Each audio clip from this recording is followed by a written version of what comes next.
Hey guys, Dr. Kristie Ennis from drkristieNS.com.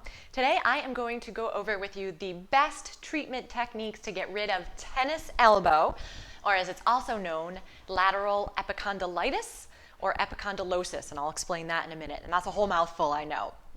When you first injure this elbow, so if it's really only been like a week or so or a little less, it actually is epicondylitis, meaning there's an inflammation and a swelling that goes on in there. So if you get this right away, what you want to do is actually start with ice. And I think the easiest way to do it is actually to fill up a little Dixie cup with water, freeze it, and then you can actually do a little ice massage right to that little attachment point. Right? That's where most of the pain tends to come from. And the other thing that I'll have people use right at the beginning of this process is one of those little over-the-counter that you get at the drugstore braces. So it goes a little bit below the elbow, and it's a strap with basically a little cushion, and it just puts pressure through that area. And I find a lot of people have a lot of relief with this, like I said, especially when it's a new injury.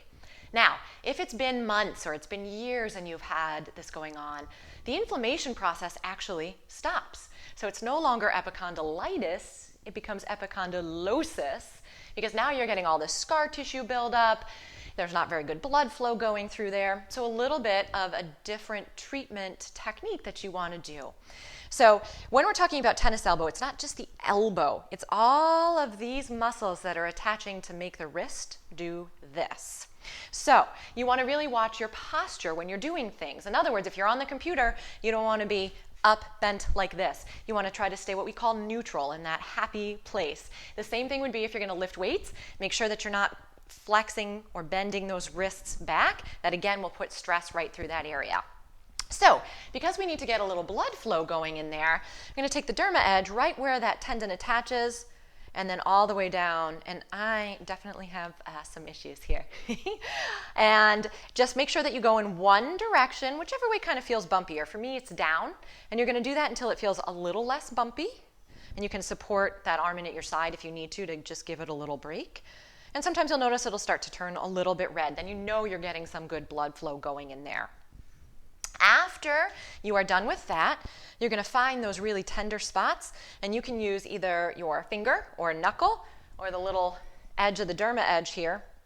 Find that spot, there it is, dig into it, and then you're going to add in a wrist motion with it. You can do it with the elbow straight, is a little bit more intense.